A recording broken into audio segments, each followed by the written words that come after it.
Before we begin, if you're enjoying these true stories from law enforcement, please take a moment to subscribe to the channel and hit that like button. It really helps us bring you more of these unsettling accounts from America's highways. And I'm curious, where are you watching from tonight? Drop your location in the comments below. Now, let's get into this story from Montana. My name is Sarah Chen, and the incident I am about to recount took place in November 1989, on a dark night on Highway 90 in Montana. After transferring from the California Highway Patrol to the Montana State Police, I had come to Montana in search of wide-open spaces, peace, and a quieter life. Montana was the place where I found everything I was looking for. The highways were empty. The scenery was vast and clean, and the nights were so quiet you could hear your own heartbeat. I-90 stretched across the southern part of the state, connecting Bellingham and Missoula through hundreds of miles of high plains and mountain passes. During the night shift, you could spend hours without seeing another vehicle. I loved it, the solitude, the simplicity, the sense of being completely alone with the road and the stars. It felt safe, peaceful. I was wrong about that. It was a Tuesday night, just after 11 p.m. I was eastbound on I-90, about 40 miles west of Billings, when my radio started acting up. Static, loud, and persistent, drowning out dispatch. I adjusted the squelch, checked the connections, but the static only got worse. It wasn't normal interference. It had a pattern to it, a rhythm that almost sounded like a voice. I turned up the volume, trying to make out words through the noise. The static pulsed and wavered, and then, for just a second, I heard it clearly. My own voice. "Sarah, stop, right now, pull over. The red truck, don't stop the red truck." I jerked the wheel, nearly running off the road. I grabbed the radio handset. "Dispatch, this is Unit 23. Are you broadcasting on this frequency? I'm getting some kind of interference." Nothing but static in response. I looked ahead down the highway. About a quarter mile up, I could see taillights. A vehicle traveling eastbound like me, going maybe 65. As I got closer, I could see it was a truck. A red truck, newer model, probably mid-80s Chevy. The radio crackled again. My voice, clearer this time, urgent. "Sarah, listen to me. Do not stop that truck. The driver has a gun. He will shoot you. Pull over now." My heart was pounding. This wasn't possible. The voice was mine, identical, down to the slight California accent I'd never quite lost. But I wasn't speaking. I was listening to myself speak, warning myself about something that hadn't happened yet. I should have pulled over, should have called it in, let another unit handle it. But instinct took over. Training. I'd been a cop for 10 years, and a red truck speeding on a dark highway was just a traffic stop. Nothing more. I hit my lights and siren. The truck didn't slow down right away. It kept going for maybe half a mile before finally pulling onto the shoulder. I called it in to dispatch, gave them the location and plate number, standard procedure. Then I approached the vehicle, flashlight in my left hand, right hand resting on my service weapon. The driver's window rolled down as I reached it. Male, 30s, dark hair, wearing a flannel shirt.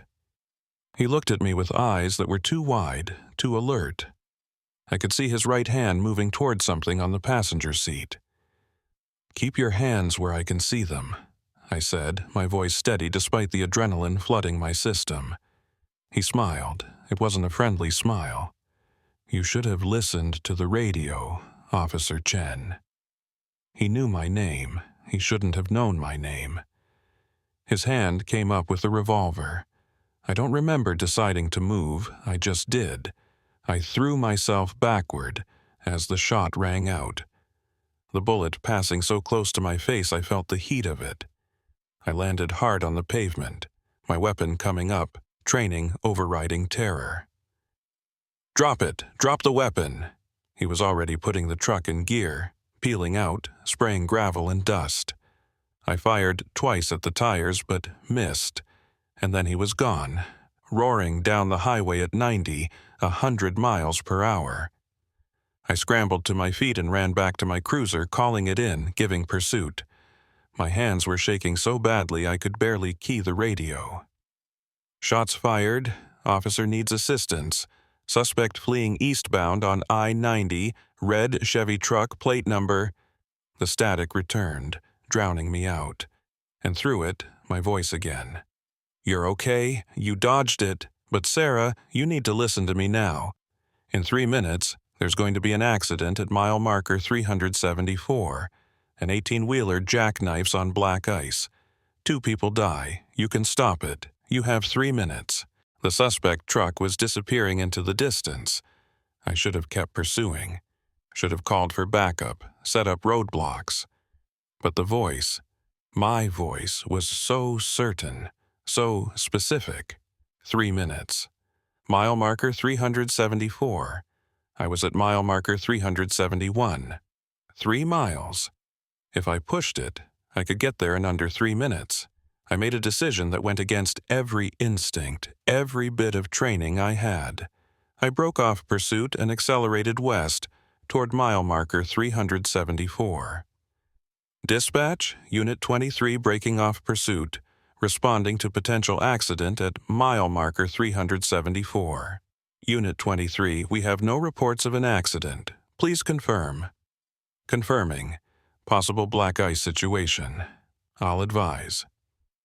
I hit 90, then 95. The highway was empty, darkness pressing in from all sides.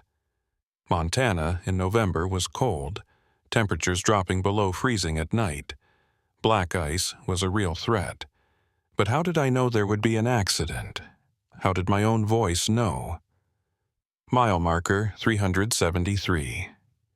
2 minutes, mile marker 374 came into view. The highway curved slightly here, dipping down toward a valley. I could see headlights ahead, an 18-wheeler coming west, moving fast. Too fast for the curve, especially if there was ice. I positioned my cruiser across the lane, hit my lights and siren, and jumped out, waving my flashlight. The truck driver saw me with maybe 200 yards to spare.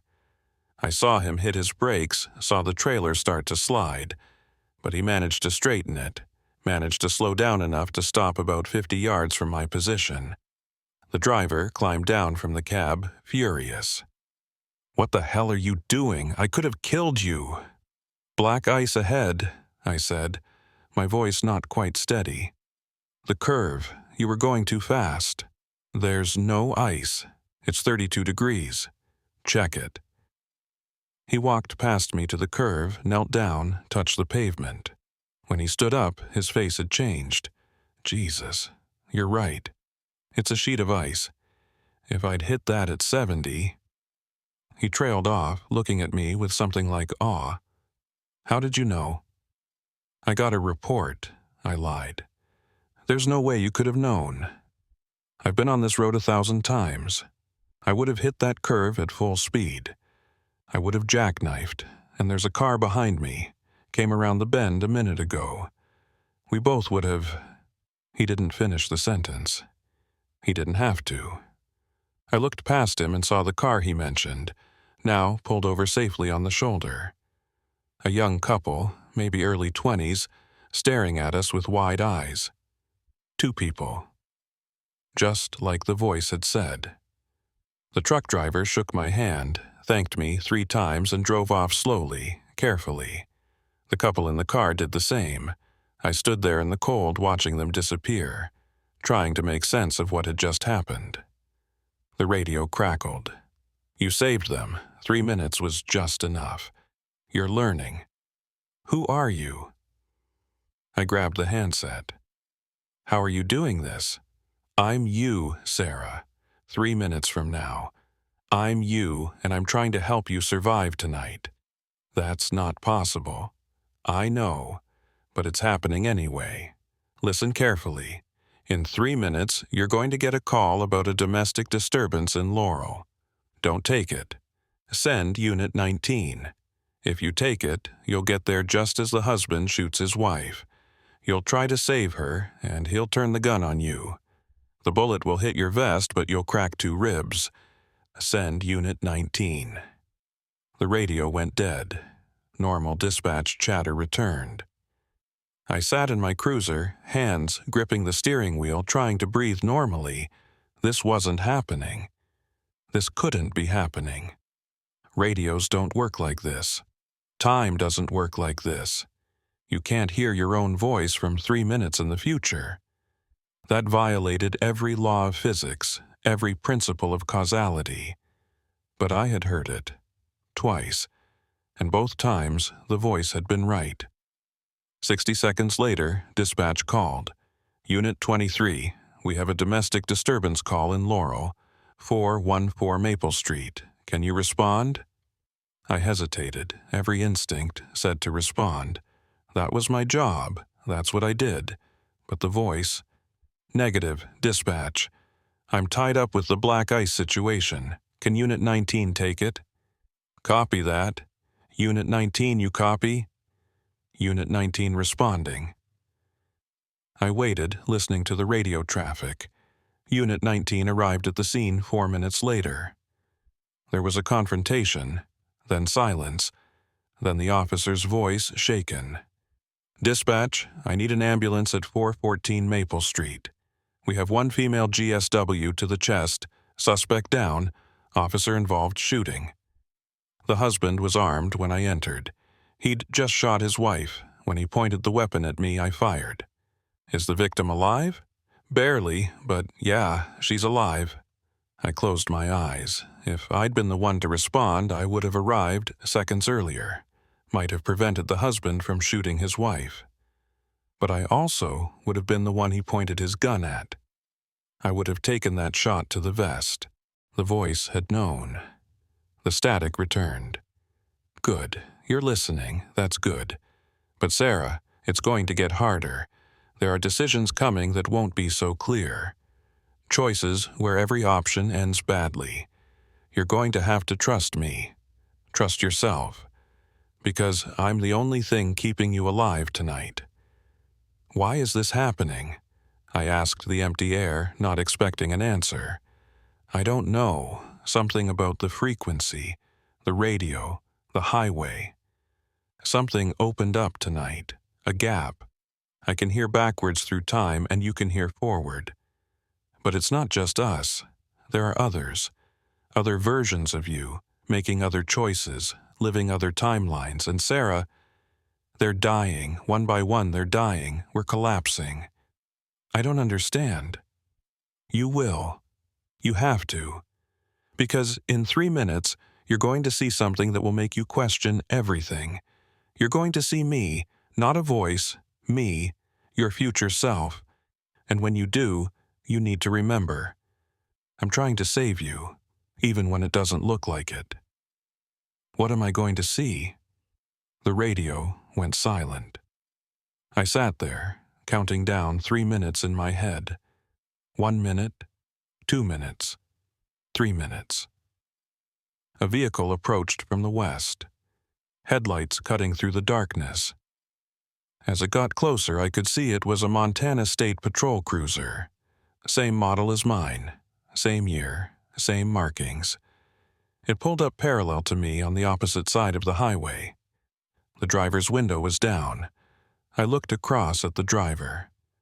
It was me. She was me. Same uniform, same face, same everything. But her expression was different. Haunted. Exhausted. There was blood on her collar, and her right hand was bandaged. We stared at each other across the empty lanes of I-90. 2 Sarah Chens, existing simultaneously, 3 minutes apart in time. It gets worse, she said. Much worse, but you can survive it. Just keep listening to the radio. Keep following the warnings. And Sarah, whatever you do, don't try to change too much. Every change creates a branch. Every branch creates another version of you. And there's something out there, something in the spaces between the branches that feeds on the versions that don't make it. I don't understand, I said again, my voice barely above a whisper. You will. She put her cruiser in gear and drove away, heading east. I watched her taillights disappear into the darkness, and then slowly they flickered, faded, and were gone. Not gone over the horizon, gone from existence, like she'd never been there at all. The radio crackled. You saw her, the me from 3 minutes ago, the me that almost made it. But she took the domestic call. She got shot. She's dying in an ambulance right now, in another timeline, and in 3 minutes she'll blink out of existence completely. That's what happens when you make the wrong choice. You don't die right away, you fade. You become one of the might-have-beens. And eventually, you're just gone. I couldn't speak. Couldn't process what I was seeing, what I was hearing. Sarah, I need you to understand something. There are hundreds of versions of you tonight, maybe thousands. All of us making different choices, following different warnings, living different timelines, but they're collapsing. The branches are breaking, and soon there will only be one of us left, one timeline that survives. We're all trying to be that one. We're all trying to make it to sunrise, but most of us won't. How do I make it? Keep listening. Keep trusting the warnings. And most importantly, don't stop. Don't pull over. Don't turn back.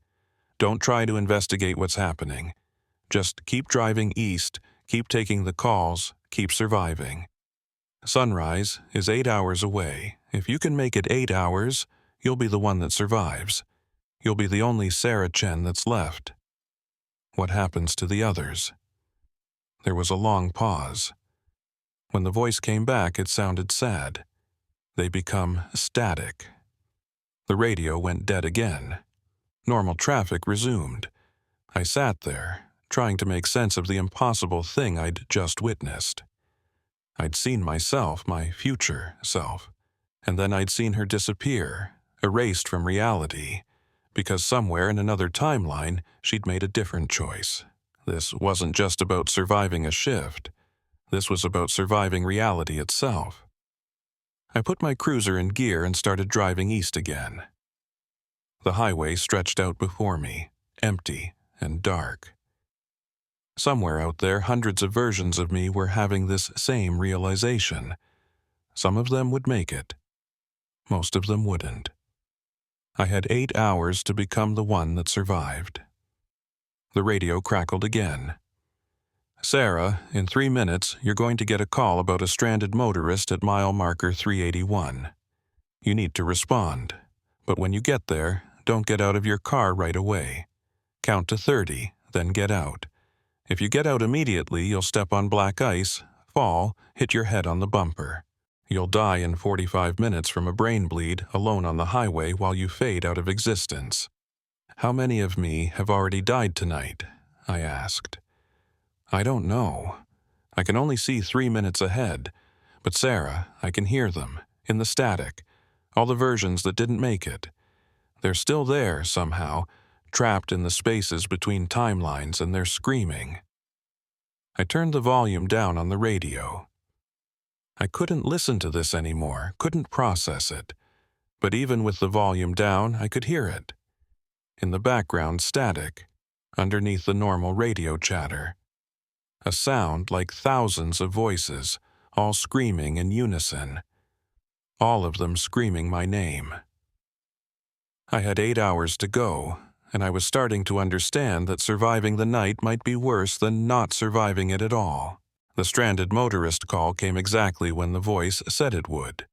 Mile marker 381, 3 minutes after the warning. I responded, pulled up behind a broken-down sedan, and counted to 30 before opening my door. Through my windshield, I could see the ice patch. Right where I would have stepped if I'd gotten out immediately. It was almost invisible in the darkness, just a slight sheen on the pavement. I got out carefully, avoiding the ice. The motorist was a woman in her 50s, grateful and cold. Her battery had died. I jumped it, watched her drive away safely, and got back in my cruiser. The radio crackled immediately. "See? You're learning. That was timeline 247 that just collapsed. She got out immediately, fell, died on the pavement. Now she's static. But you're still here, still real. Keep going." "How many timelines are left?" I asked. "I can only see 3 minutes ahead, Sarah. But fewer than when we started, a lot fewer." I drove east, following the I-90 through the darkness. The highway was still empty, the Montana landscape vast and silent around me. But it felt different now. The emptiness felt wrong, like I was driving through a world that was slowly being erased. At mile marker 385, I saw another patrol car pulled over on the shoulder. My patrol car. I slowed down as I approached. The cruiser was empty. Door open, lights still on, but no one inside. I grabbed my flashlight and got out to investigate. That's when I saw her. Me, lying on the pavement behind the car, not moving. I ran over and knelt beside her. She was breathing, but unconscious. There was a wound on her head, blood matting her hair. She'd fallen, hit her head. This was timeline 247, the one that had just collapsed according to my radio. But she was still here, still physical, still bleeding. Her eyes opened. She looked at me with recognition and terror. "You're still here," she whispered. "You survived the ice. What happened to you?" I didn't count. I got out right away, fell, hit my head. "I've been lying here for..." She looked confused. "How long have I been here?" "I don't know." "Gosh, help me up. I need to get back in the car. I need to keep driving." I helped her to her feet. She was unsteady, leaning heavily on me. As we moved toward her cruiser, I felt it. A change in the air, a shift in pressure. Like reality was bending, she felt it too. No, it's happening. I'm collapsing. What do I do? Nothing. There's nothing you can do. I made the wrong choice. I'm not the timeline that survives. She looked at me with my own eyes, and I saw acceptance there, and fear. It doesn't hurt, it just fades, like falling asleep. But, Sarah, listen. There's something I figured out before I fell. The radio isn't just showing you the future, it's creating it.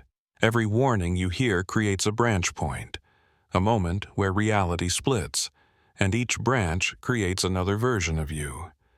We're not collapsing because we're making wrong choices. We're collapsing because there are too many of us. Reality can't sustain this many timelines. Then how do I stop it? You don't. You just try to be the last one standing. She started to fade. Not disappear. Fade. Like someone was turning down her opacity, making her translucent. I could see through her to the highway beyond. She was still there, still physical, but becoming less real with each passing second. "It's not so bad," she said, her voice distant now. "I can hear them, all the other versions. We're not really dying, we're just becoming something else, part of the static, part of the..." She was gone. One moment there, the next, just empty air. Her cruiser was still there, door open, lights on, but no body, no blood, nothing to show she'd ever existed except my memory. The radio crackled. "You saw what happens when a timeline collapses. Now you understand. This is what we're running from. Not death. Erasure. Being unwritten from reality. And Sarah, it's accelerating. The branches are collapsing faster now. In the first hour, we lost maybe 50 timelines. In the last 10 minutes, we've lost 200. The pressure is building. Reality is trying to resolve itself, to get back to a single timeline, and when it does, only one of us will be left. How do I make sure it's me? You follow every warning. You make every right choice. You survive every 3-minute interval. There are 160 of them between now and sunrise. Every one is a chance to collapse. Every one is a test. And if you fail even once, you become static like the rest of them. I got back in my car and kept driving. The night was still young. I had 7 hours to go. The warnings came faster now. Every 3 minutes, like clockwork. Sometimes they were simple. Slow down, there's debris in the road. Sometimes they were complex. Take exit 427. Drive surface streets for 10 miles. Avoid the highway because in timeline 891, there's a pileup that kills you. Sometimes they were impossible. Pull over at mile marker 394 and wait 60 seconds before proceeding, because if you don't, you'll arrive at the next intersection 3 seconds too early and a drunk driver will T-bone you. I followed every one. I had no choice. Each time I did, I felt reality shift slightly, felt the weight of collapsed timelines pressing down on me. And each time, I caught glimpses of my other selves. At mile marker 402, I saw myself pulled over, talking to another version of myself. They were arguing about what the radio had said, about which timeline was real. As I passed, they both looked at me with hatred and envy. I was still singular, still real. They'd somehow split, become multiple, and now they were both collapsing. At mile marker 415, I saw myself crashed into a barrier. The cruiser crumpled. But my body was gone. Already faded, just an empty crashed car to mark where a timeline had ended. At mile marker 423, I saw myself standing in the middle of the highway, screaming at the sky. She saw me coming and ran at my car. I swerved to avoid her. In my rearview mirror, I watched her fade out mid-run, becoming translucent, then gone. The radio gave me a new warning. Sarah, this is important. In 3 minutes, you're going to see something that will make you want to stop. You're going to see a lot of us, dozens, maybe hundreds, all collapsed, all fading. They're going to beg you for help. Don't stop. If you stop, you'll see too much, you'll understand too much. And that understanding will collapse you too. Just drive through and don't look. What am I going to see? The others, all of them. Every timeline that didn't make it. 3 minutes later, I saw them. The highway ahead was full of patrol cars. Dozens of them, maybe hundreds, all pulled over at odd angles, emergency lights flashing. And standing among them, around them, behind them, were copies of me. Sarah Chen, repeated over and over, an army of identical women in identical uniforms, all staring at nothing, all fading. Some were fully formed, solid. Others were translucent. Others were just outlines, sketches of people.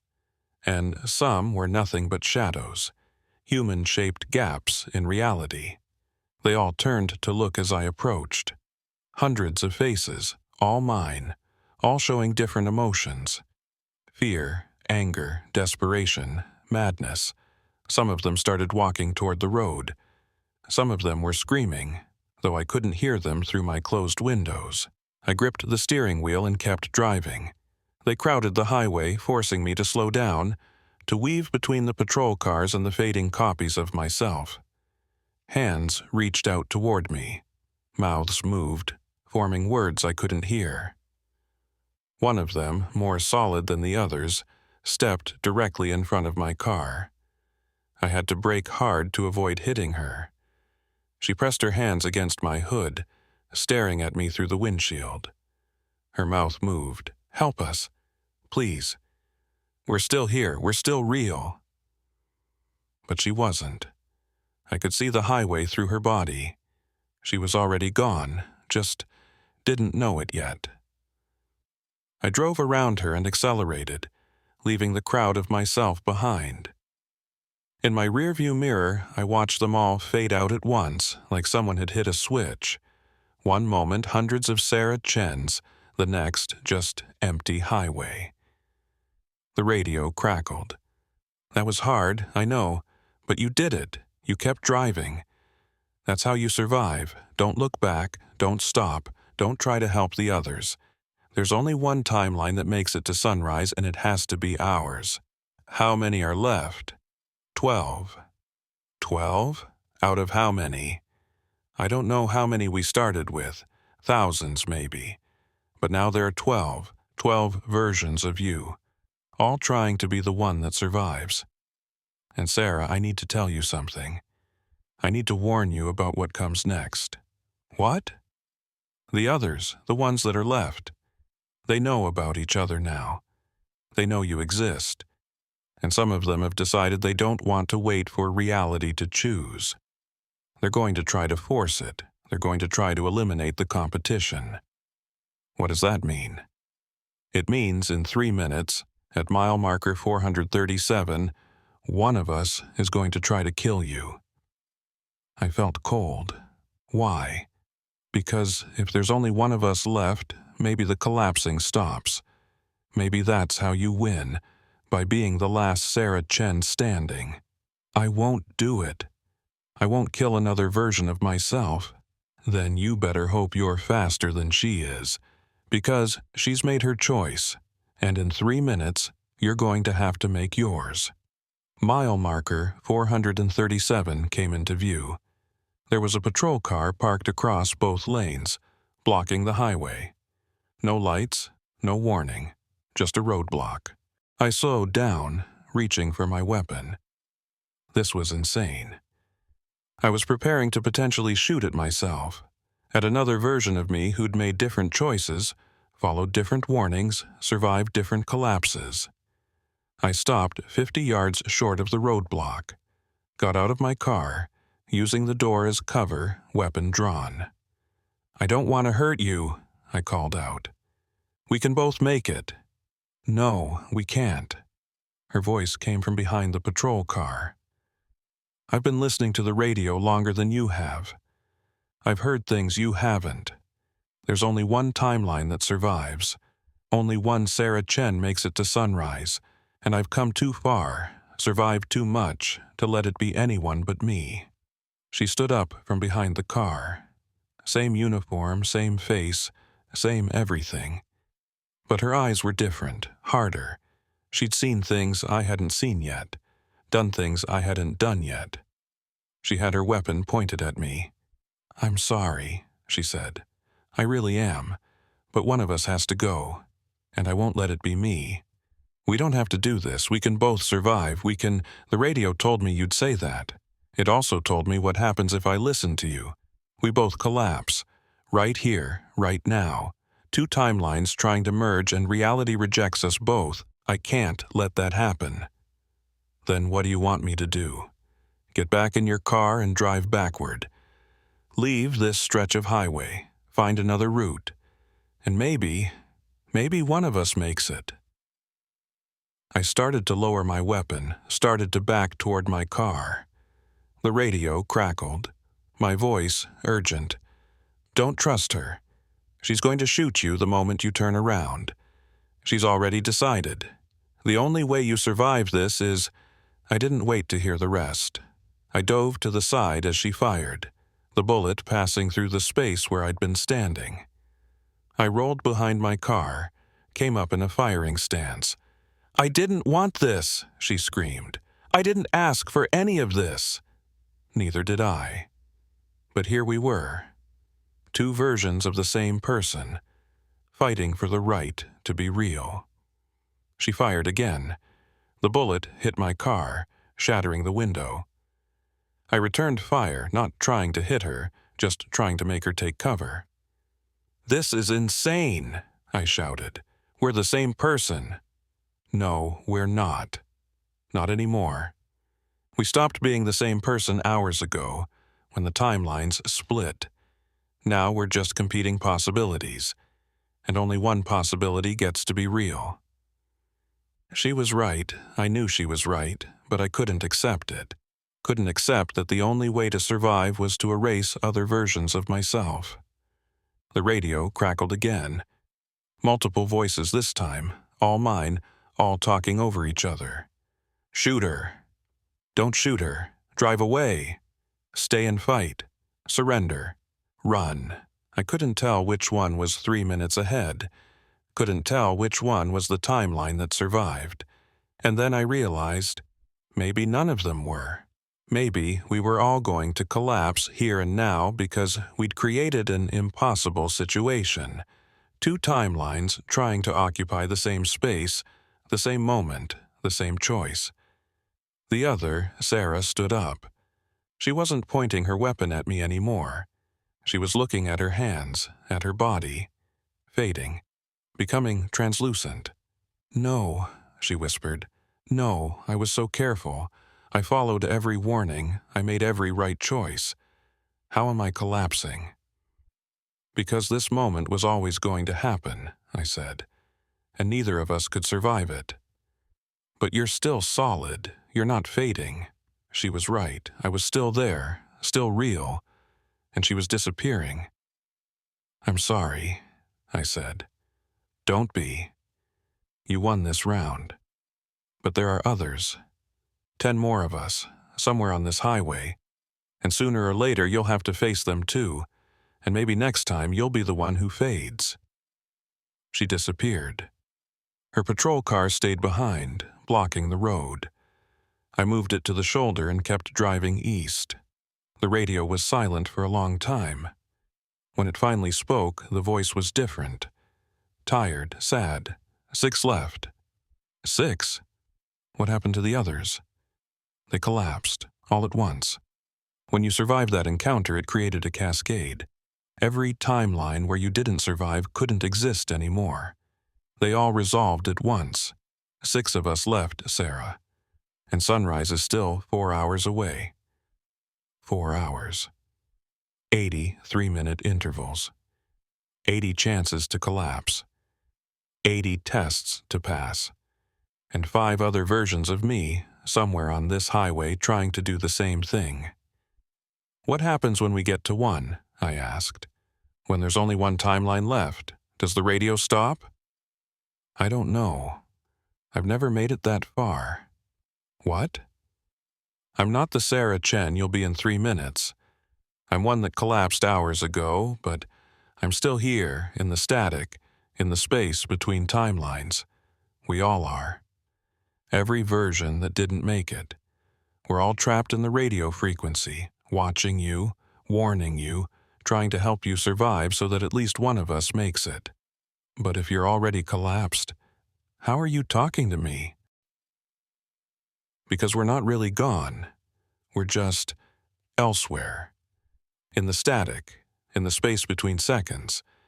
And from here we can see 3 minutes ahead.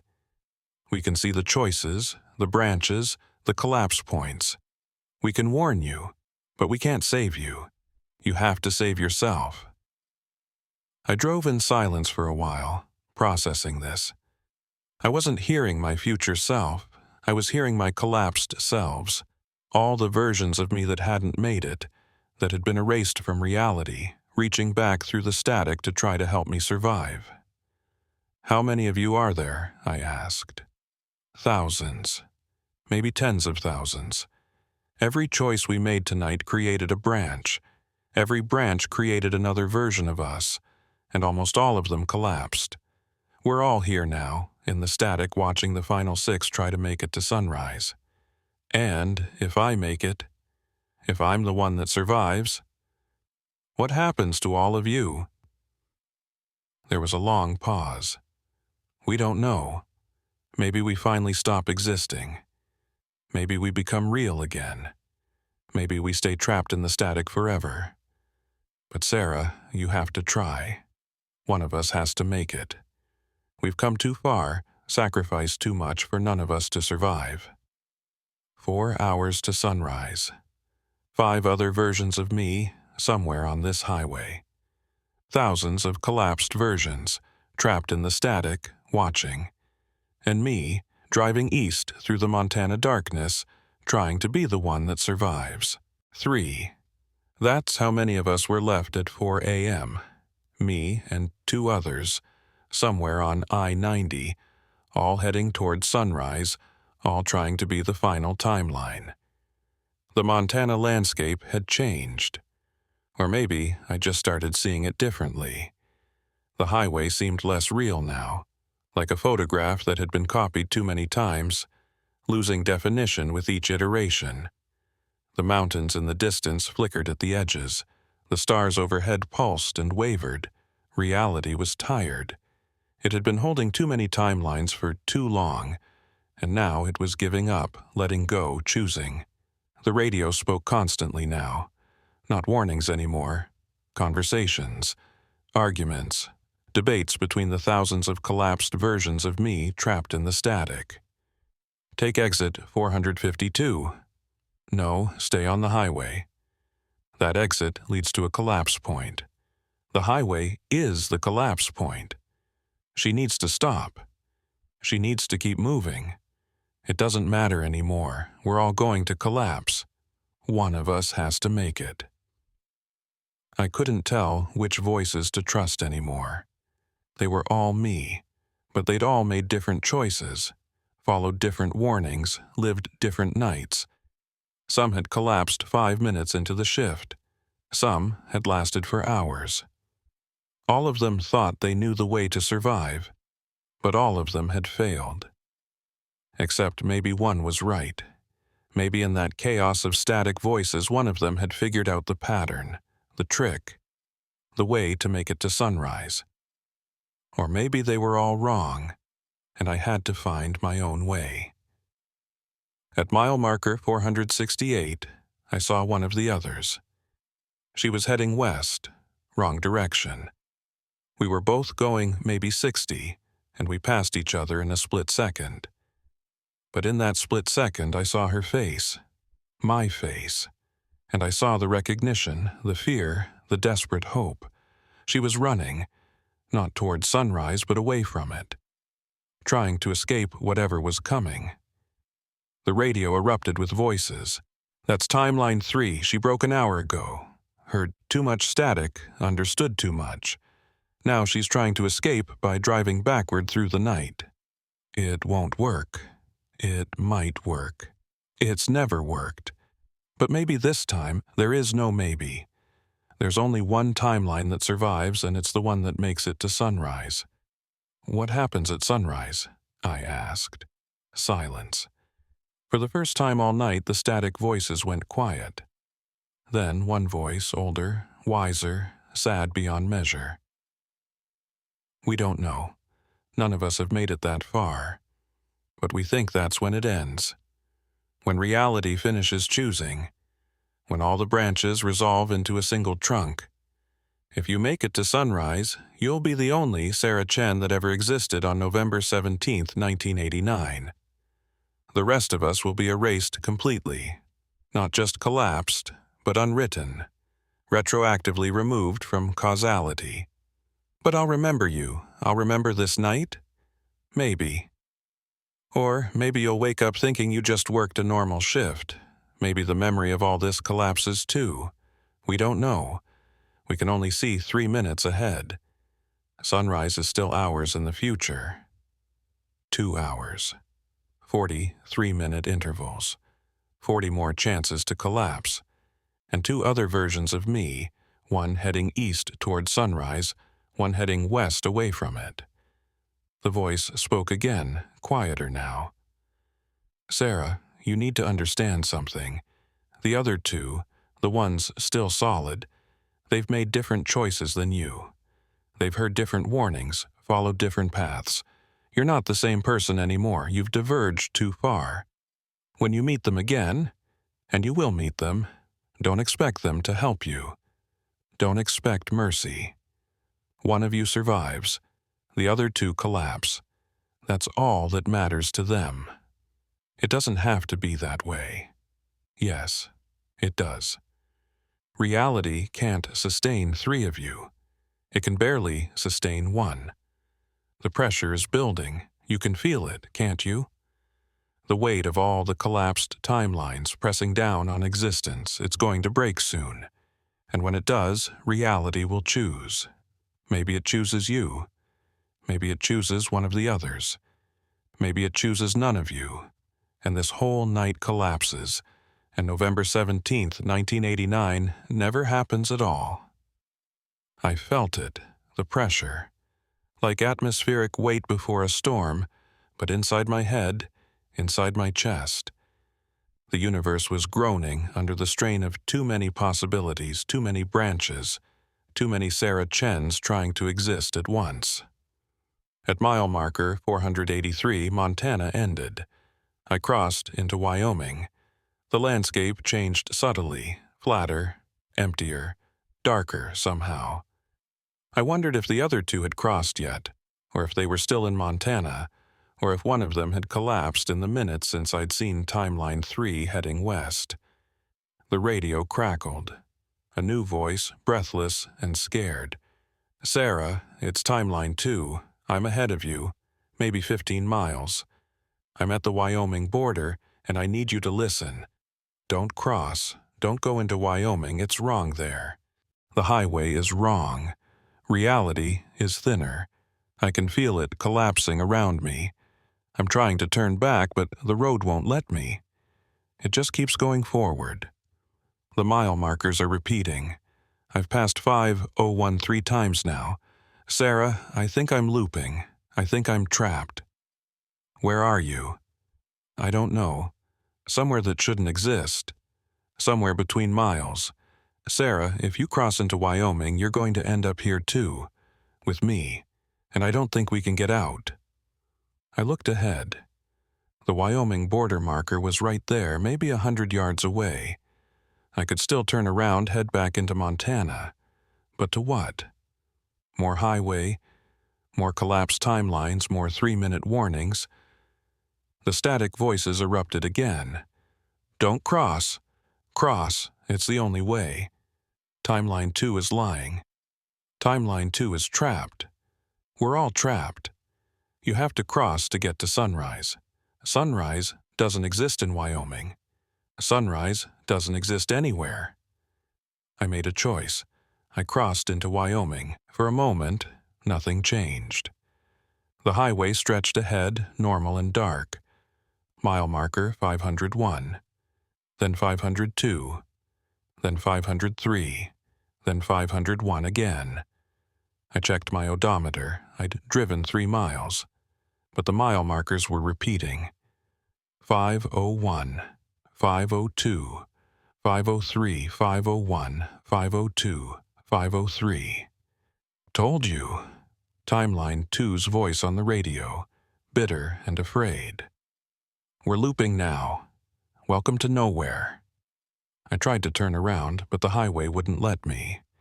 No median to cross, no exit ramps, just the endless forward road and the repeating mile markers. "How long have you been looping?" I asked. "I don't know. Minutes? Hours? Time isn't working right here. The radio says 3 minutes keep passing, but my watch hasn't moved." I looked at my watch. She was right. It was frozen at 4:17 a.m., the same moment I'd crossed into Wyoming. "We're stuck," Timeline 2 said. "This is what happens when there aren't enough timelines left. Reality can't decide which way to go, so it loops. We'll drive forever, passing the same 3-mile markers, while the rest of the world moves on without us. There has to be a way out." "Then find it, because I've been trying for—" She paused. "I don't know how long. The radio's telling me it's been 3 minutes, but I've passed mile marker 501 at least 50 times." I drove, watching the markers repeat. 501, 502, 503, 501, 502, 503. Over and over. The landscape outside didn't change either. Same flat emptiness. Same dark sky. Same absence of anything real. The static voices were quieter here, like they couldn't reach into this loop, this pocket of broken causality. Then I saw her. Timeline 2. Her patrol car was ahead of me, visible now at the edge of my headlights. As I got closer, she slowed down to match my speed. We drove side by side for a moment, looking at each other through our windows. She looked exhausted, defeated, like she'd been driving for years instead of hours. "There's a theory," she said over the radio, "that the loop breaks if there's only one of us. If you want to get out, you have to make sure I don't. I'm not killing you. Then we both stay here forever, looping through the same 3 miles until we run out of gas, then sitting in dead cars until we fade out of existence. Is that what you want? There has to be another way." There isn't. I've had a lot of time to think about this. A lot of loops. The math is simple. 2 timelines in the same space create a paradox. The paradox creates a loop. The loop ends when the paradox resolves. And the paradox only resolves when one of us is gone. She was accelerating now, pulling ahead. Then she slammed on her brakes, turning her cruiser sideways across both lanes. A roadblock again. I stopped 50 yards short. Not this again. Please, not this again. "I'm sorry," her voice came over the radio, "but I'm getting out of this loop, even if I have to end you to do it." She got out of her car, weapon drawn. I did the same. 2 Sarah Chens facing each other on a stretch of highway that didn't exist, in a moment frozen at 4:17 a.m., with mile markers that repeated forever. "Last chance," she said. "Get back in your car and drive backward. Maybe the loop lets you go, maybe it doesn't. But if you won't try, then I have to assume you're the reason we're stuck. I just got here. You were already looping when I arrived. Maybe you caused it by arriving. Maybe the loop started because there were 2 of us. I don't know, but one of us leaves or both of us stay." The radio crackled, the static voices finding us again. "She's wrong. She's right. The loop isn't because of 2 timelines. The loop is because you're avoiding a collapse point. The loop is the collapse point. You both collapse if you fight. One of you collapses if you don't." I couldn't tell which voice was right. Couldn't tell if timeline 2 was trapped before I arrived or if my arrival trapped us both. Couldn't tell if fighting would free us or doom us. So I did the only thing I could think of. I put my weapon away. "I'm not doing this," I said. "I'm not fighting another version of myself. If we're stuck here, we're stuck together. And maybe that's how the loop breaks. Not by one of us dying, but by both of us choosing not to kill." She stared at me. Then slowly she lowered her weapon. "You really think that'll work?" "I don't know. But it's better than—" Reality shifted. Hard. Like a gear catching, a mechanism clicking into place. The highway lurched, the mile markers flickered, and suddenly we were moving again. Not looping, actually progressing. Mile marker 504, then 505, then 506. Timeline 2 looked at her watch. It was moving again. 4:18, 4:19, 4:20. "How did you know?" she asked. "I didn't. I just couldn't do it anymore. Couldn't keep fighting myself." She got back in her car.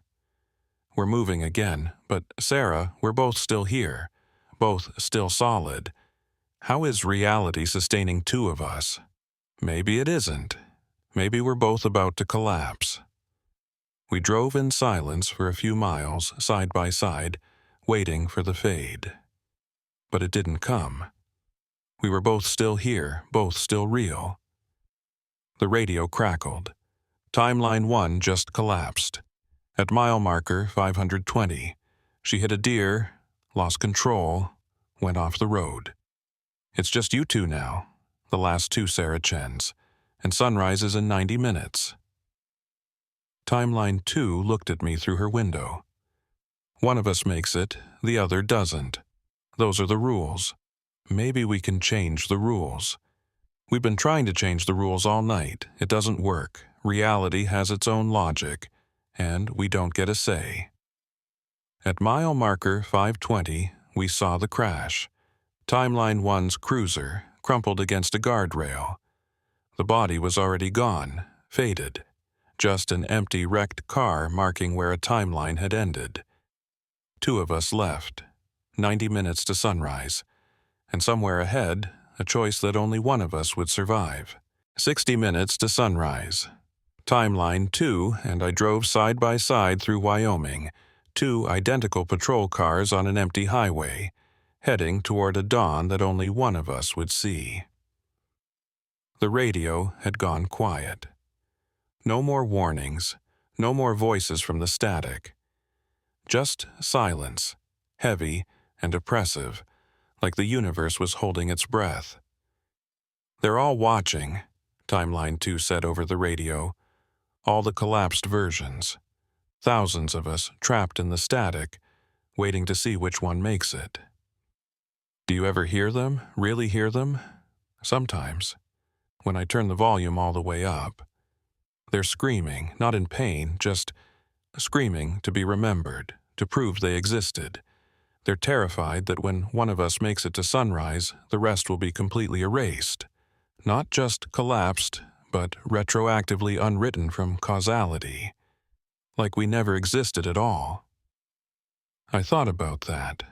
Thousands of versions of me, all living different nights, making different choices, and all of them would be unmade when reality finally chose. What if neither of us makes it? I asked. Then November 17th, 1989 never happened. The whole day collapses. Everyone who lived through this day would have their memories rewritten.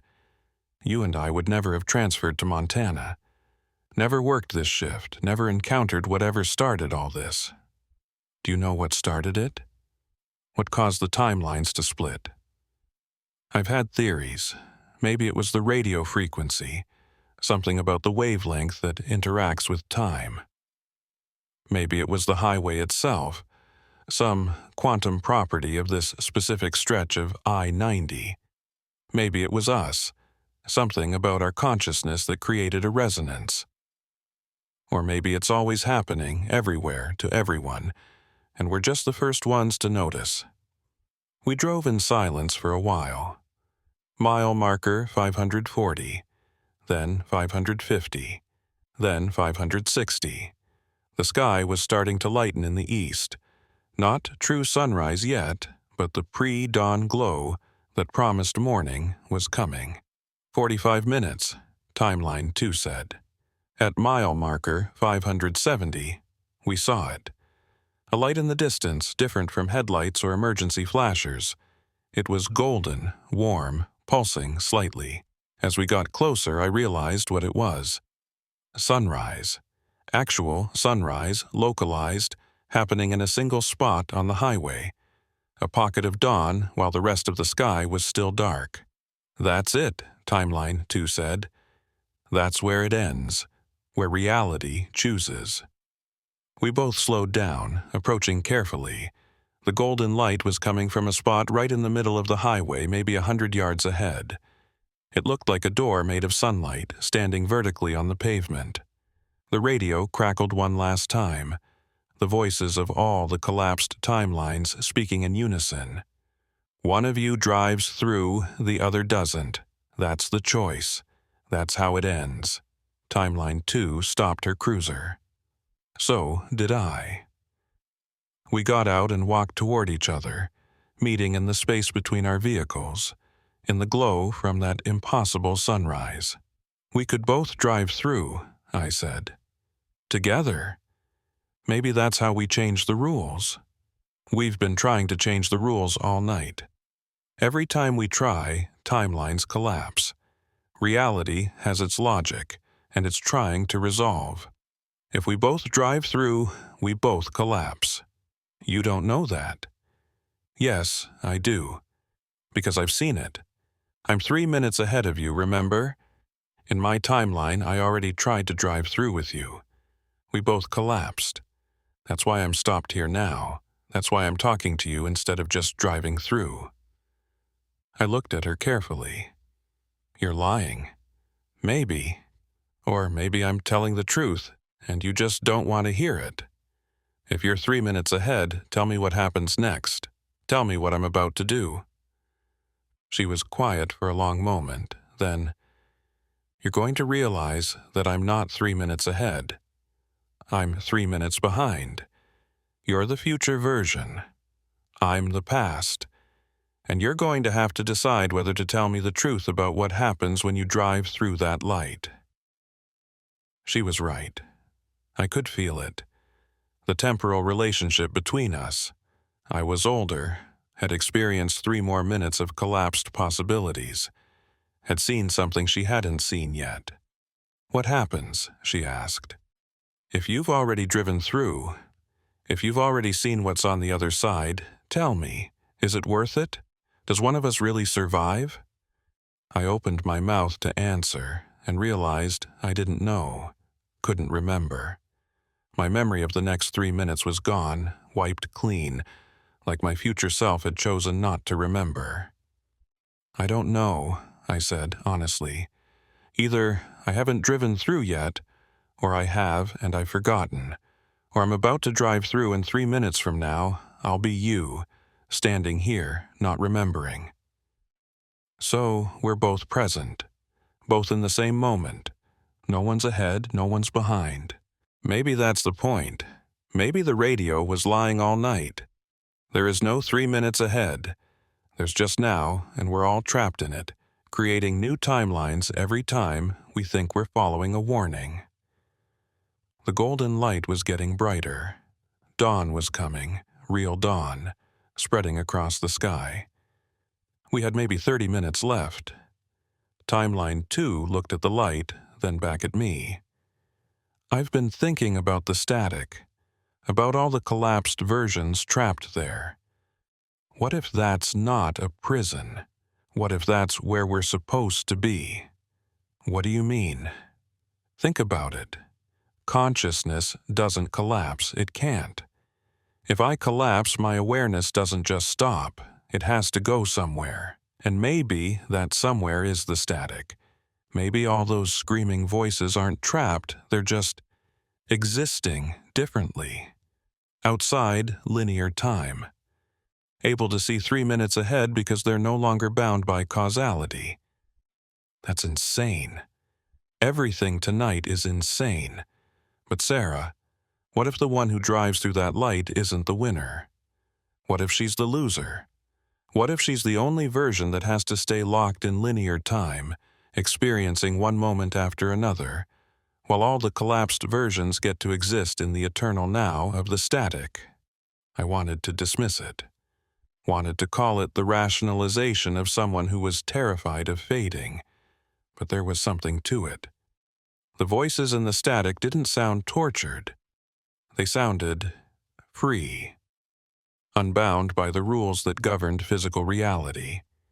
"If you really believe that," I said, "then don't drive through. Let me do it. Let me be the one that stays locked in time while you join the others in the static." "That's not how it works. We don't get to choose to collapse. We can only choose whether to drive through. And if we don't drive through, we both stay here, frozen at this moment, neither collapsing nor surviving. Stuck. Then what do we do?" She smiled, and it was the first genuine smile I'd seen from any version of myself all night. "We trust. We drive through together, and we accept whatever happens. The radio said that would collapse us both. The radio has been wrong before, or right, or both. The radio is just us, talking to ourselves, creating the very paradoxes we're trying to avoid. Maybe if we stop listening to it, stop trying to outthink causality, reality will find its own solution." I thought about it. All night, I'd been following warnings, trusting the static voices, trying to make the right choice at every branch point. And all it had done was create more branches, more versions, more collapses. Maybe the only way to survive was to stop trying to survive. To stop fighting reality and just accept whatever it chose. "Okay," I said, "together. On three? On three." We got back in our cruisers, lined them up side by side, facing the golden light. The sunrise door that would either save us or erase us. 1, I counted over the radio. 2, Timeline 2 responded. 3. We accelerated together. 2 identical cars, 2 identical drivers, heading toward the same impossible moment. The golden light grew brighter, filling our windshields, blinding us to everything else. And then we were through. I woke up in my patrol car, pulled over on the shoulder of I-90. Dawn light was streaming through the windshield. My radio was on, playing normal dispatch chatter. My watch said 6:47 a.m. I sat up, disoriented. Had I fallen asleep on duty? I never fell asleep on duty. I looked around, trying to remember what had happened. There was another patrol car parked next to mine. Same model, same markings. I got out and looked inside. Empty. Keys still in the ignition, engine off. No sign of a driver. I checked the registration. The car was assigned to me. Unit 23, but I was Unit 23. I was in Unit 23. There were 2 Unit 23s. 2 Sarah Chen patrol cars, but only 1 Sarah Chen. The radio in the other car crackled to life. I leaned in through the window to listen. It was my voice, but not quite. Slightly different frequency, slightly different cadence. You made it. We both made it, but not in the way you think. Who is this? I'm you, Timeline 2, or I was. Now I'm in the static, part of the voices. But I'm still here, still conscious, still real, just differently real. What happened when we drove through? Reality couldn't choose between us, so it chose both.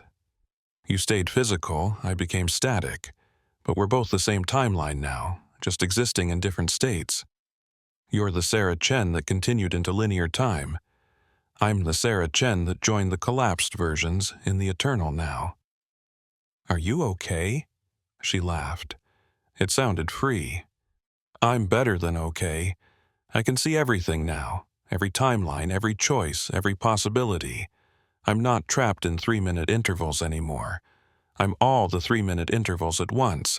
And, Sarah, I'm not alone. We're all here. All the collapsed versions. Thousands of us. And we're not screaming anymore. We're singing. I sat down on the hood of my car, trying to process this. So, I'm the only physical Sarah Chen left. In this timeline, yes, but we're still connected. You'll still hear us sometimes when you listen to the static. We'll still warn you, still guide you, because we're not separate anymore. We're all versions of the same consciousness, just expressing differently. What about the other timelines?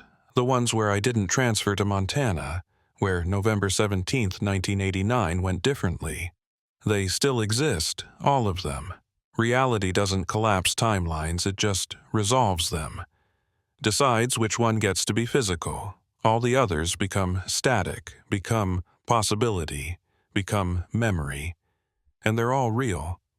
Just differently real.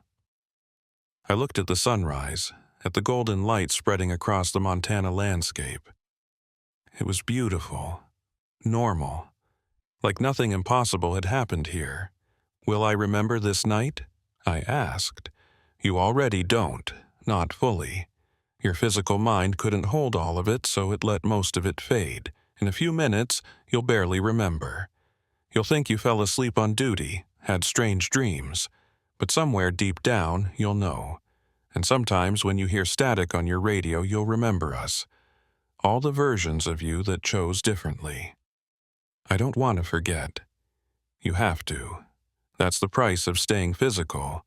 Linear time can't hold infinite memory. But we'll remember for you. All of us in the static. We'll hold the night for you. And when you need us, when you're facing a choice you can't make alone, we'll whisper through the static. We'll guide you." The voice was fading, becoming more distant. The radio was returning to normal chatter. "Thank you," I said, not sure if she could still hear me. "Thank you for driving through, for trusting, for choosing both instead of one. That's what saved us. Not fighting, not competing, but accepting that we're all real, all valid, all Sarah Chen." The radio went silent. Then dispatch came through, clear and normal. "Unit 23, you copy?" I picked up the handset from my car. "Copy dispatch. You've been off air for 20 minutes. Everything okay?" 20 minutes, the whole night, all those timelines, all those choices had been 20 minutes in physical time. "Yeah, everything's fine. Just had some radio trouble. It's resolved now." "Copy that. You about ready to head back to the station? Your shift ended at 6. I looked at the other patrol car, the empty Unit 23 that was also mine. "Yeah, I'm heading in.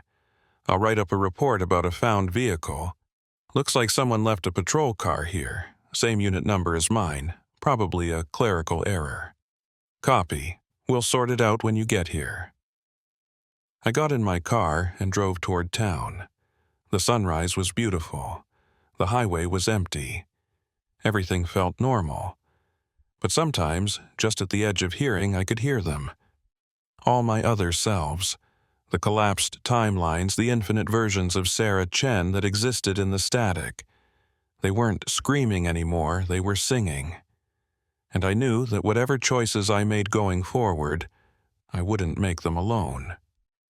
I had thousands of versions of myself, all experienced, all wise, all willing to whisper through the static when I needed guidance. I wasn't the only Sarah Chen who survived that night. I was just the only one who stayed physical, and somehow that felt right. I'm still with the Montana State Police, still working I-90, still driving those long, empty stretches through the night. I never filed a report about what really happened on November 17, 1989. The official record shows I fell asleep on duty, woke up disoriented and found an abandoned patrol car that was later determined to be a clerical error in the vehicle registry. They gave me a warning and sent me to a mandatory sleep clinic. But I know what happened. And more importantly, they know. The voices in the static. All my other selves existing in that space between timelines, watching over me, guiding me. I hear them sometimes, usually when I'm alone on the highway, late at night, when the radio is mostly static. They whisper through the noise, not warnings about 3 minutes ahead anymore. Just presence, companionship, the knowledge that I'm not alone, even in the emptiest stretches of Montana. Other troopers have started reporting strange things on I-90, radio anomalies, moments of missing time, sightings of identical patrol cars. The department assumes it's just stress, isolation, the psychological toll of working night shifts in such remote territory. But I know better. The timelines are still there, all of them, playing out in parallel. And sometimes they brush against our physical reality, creating moments of overlap, instances where the static becomes briefly solid. I'm not afraid of it anymore. I'm part of something bigger now. Not just one Sarah Chen, but all of them, all the choices, all the possibilities, all the versions existing simultaneously in the quantum foam of reality. And when people ask me if I believe in the supernatural, in things beyond our understanding, I smile and tell them the truth. I don't believe. I know. Because every night, when I drive east on I-90 toward sunrise, I'm not alone. I'm driving with thousands of versions of myself, and we're all real, just differently real.